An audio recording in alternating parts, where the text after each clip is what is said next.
FaCe the Strange, Chapter 1 by ThE Rotl.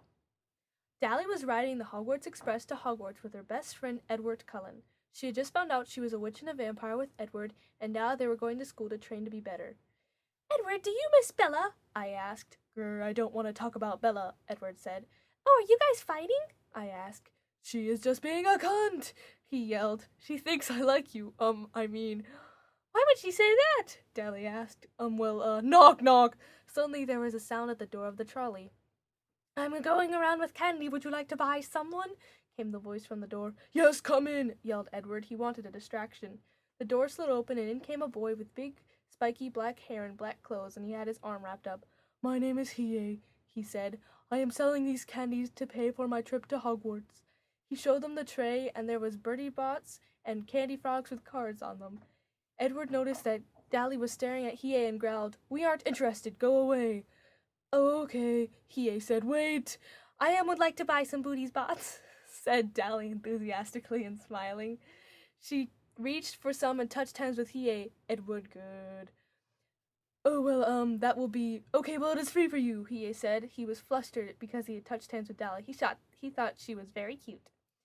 "Thank you," said ThE. ThE left and ThE began to eat the beans. "So do you like that guy?" Edward asked. "Of course, he gave me free food. He is very nice," ThE said happily.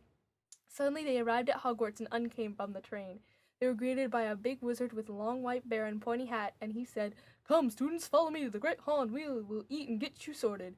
ThE and Edward got into a boat and went into the Great Hall with Dumbledore.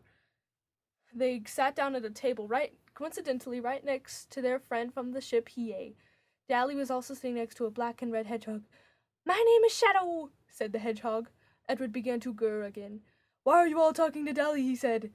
Calm down," said ThE. "He is my best friend. He gets a little territorial sometimes." "Oh, okay," said Shadow. "Aye," said Dumbledore. "I will now sort you into the hat." One by one, each of the students and hedge mice, because there are some Sonic characters, came up to the sorting hat. It told poems for the houses. There was Gryffindor, Hufflepuff, Ravenclaw, and Slytherin. "Edward Cullen," said the hat. "Slithering!" Edward put on a silver and green scarf and sat down at the table at the end. He winked at ThE as if to say, "Come to my house." Shadow. "Slytherin!" Shadow put on a silver and green scarf and sat down next to Edward. "Gee, I hope she gets in Slytherin," thought Shadow. "Hey, ThE! Slytherin!" ThE put on a silver and green scarf and sat down next to Shadow and Edward. He could not stop grazing at ThE. Now it was ThE's turn. "ThE!" called the hat. She was beckoned and so went up. The boys did a drum roll with their feet. "Ravenclaw!" ThE's face fell off. She could not believe it. The boys looked so disappointed. She sadly put on the black and blue scarf and sat down at the table with a group of strangers. Lucky she found her friends Charla, Annie, and Megan at her table. "Hey guys, I didn't know you were witches." "Yeah, we just found out this summer," said Megan. I can't believe we're all in the same house." So there was good news after all. They began to head back to their home rooms when ThE stopped ThE in the hall. "Listen, ThE, I want to tell you something," said ThE. "I like you." I like you too, ThE, she said softly. Then he kissed her and their lips met, like fire. Okay, that's enough," said a voice. It was Professor Umbridge, the Defense Against the Dark Arts teacher. "Go to your rooms." "I'll see you tomorrow," said ThE, and kissed her again. "I said enough, goddammit," shouted the professor. "Bye," said ThE. They left, and from the darkness 2 eyes watched. It was Edward. He was mad.